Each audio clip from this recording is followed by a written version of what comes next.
Voici la servante du Seigneur, que tout m'advienne selon ta parole.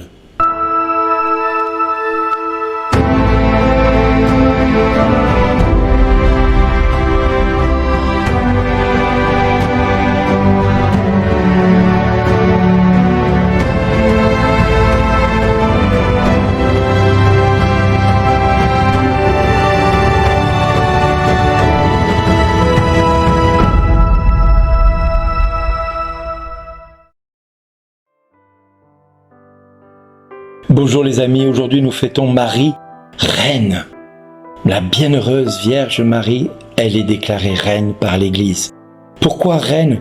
Eh bien on va y venir. Pourquoi ce rang de reine nous apporte quelque part une solution à ce que nous pouvons vivre aujourd'hui. Alors mon ami, hier tu as peut-être fait une prière à la suite de ces 7 minutes que nous avons partagées ensemble, et au terme de ces 7 minutes tu as fait cette prière et tu es en train de découvrir peut-être ce Dieu que tu ne connais pas. Eh bien je t'invite tous les matins à écouter ces 7 minutes, parce que tous les matins je m'efforce de partager la parole de Dieu qui nous est proposée par l'Église. Alors aujourd'hui nous sommes le 22 août et nous sommes également quelque part un moment où nous pouvons soit vivre cet évangile de Luc au chapitre 1 versets 26 à 38 ou celui du jour qui est l'évangile de Matthieu au chapitre 22 versets 34 à 40. Mais que ce soit le premier ou le deuxième, j'ai envie de vous dire que les deux se rejoignent parce que les deux nous appellent à aimer notre Seigneur de tout notre cœur, de toute notre force, de tout notre esprit, de l'aimer bien plus que nous pouvons l'imaginer. Alors toi mon ami, hier tu as donné ton cœur à Jésus et c'est un bon choix que tu as fait de le faire. C'est un très bon choix et je te félicite d'avoir fait ce choix hier, d'avoir donné ton cœur à Jésus. Attends-toi à ce que la vie change désormais, que Dieu te prenne au sérieux parce que Dieu prend toujours nos démarches au sérieux et il aime cela. Et c'est parfois difficile de penser que notre vie va pouvoir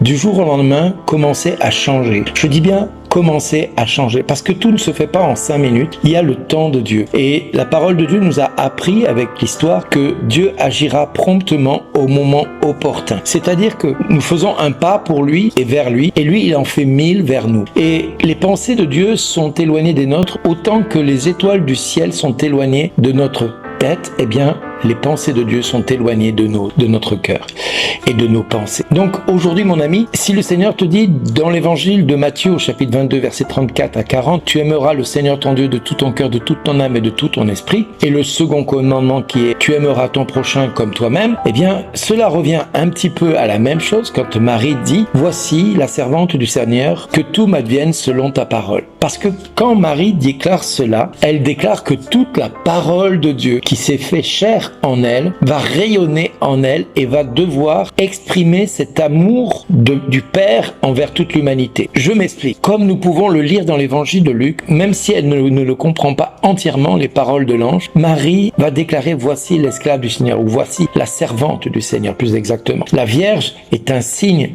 de la manière dont elle regarde l'humanité. L'humanité est le premier et le dernier critère à suivre. L'humilité est le premier et le dernier critère à suivre. Nous trouvons dans son Fils Jésus-Christ celui qui vit au milieu de cette humilité qu'elle est, elle, par son incarnation. Alors aujourd'hui, en contemplant Marie comme une reine, chacun d'entre nous doit essayer aussi de l'imiter dans ce signe qu'elle a prononcé et qu'elle nous invite à nous, à notre tour, de donner. Le chemin de Marie n'a pas été facile. Comment cela va-t-il se faire puisque je ne connais pas d'homme? Et c'est cette question qui va résonner. Cependant, le disciple n'est jamais seul et Dieu accompagne ceux qui comptent sur lui.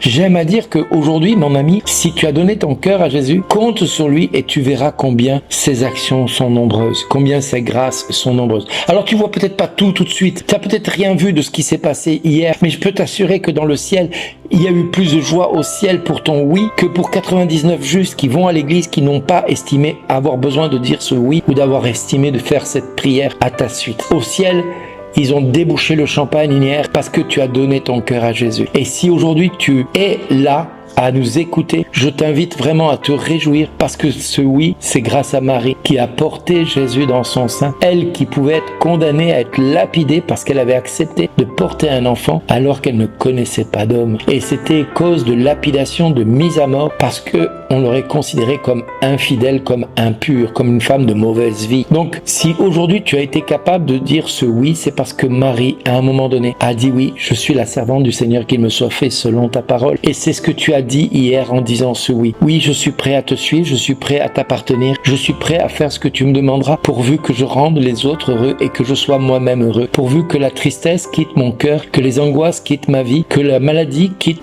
ma personne et que les chaînes puissent tomber.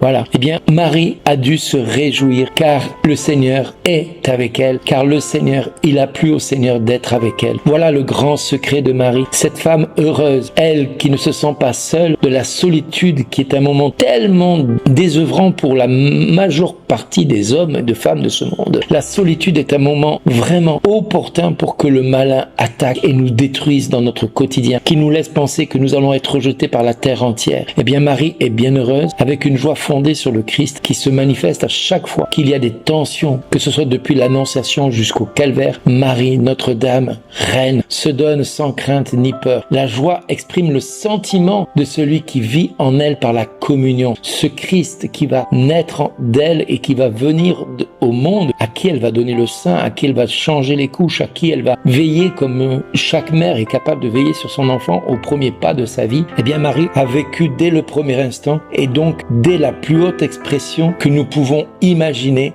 cette relation avec son Fils. Aujourd'hui, elle nous invite à partager cette relation dans l'Eucharistie et si vous avez l'occasion d'aller à la messe ou d'aller vous confesser aujourd'hui, je vous invite à le faire et à aller trouver un prêtre. Je sais, les prêtres sont pas parfaits, mais ils sont là, ils ont dit oui, comme toi hier. Ils ont dit oui à servir le Christ. Alors ne regarde pas l'homme que tu as en face de toi, regarde l'homme que tu es, qui a eu besoin de dire un oui à Dieu, comme eux ont dit oui à Dieu. Et aujourd'hui, ils sont là t'aider à avancer et à croire que tout est possible parce que tu t'es mis à croire. Nous ne sommes pas toujours capables d'avoir confiance en l'avenir. Nous ne sommes pas toujours capables d'avoir une joie incarnée dans notre chair parce que la souffrance, la maladie, les épreuves, les angoisses sont souvent là autour de nous. Eh bien, Saint Bernard de Clairvaux, que nous avons fêté il y a quelques jours, disait que Marie était mère de miséricorde, elle était notre vie, notre douceur, notre espérance, elle était celle que nous pouvions saluer comme reine et comme mère. Alors, réjouis-toi, tu as une maman qui veille sur toi, qui prend soin de toi et qui te présente à son Fils tous les jours. Mon ami, appuie-toi sur elle, tu ne seras point déçu. Et si toi,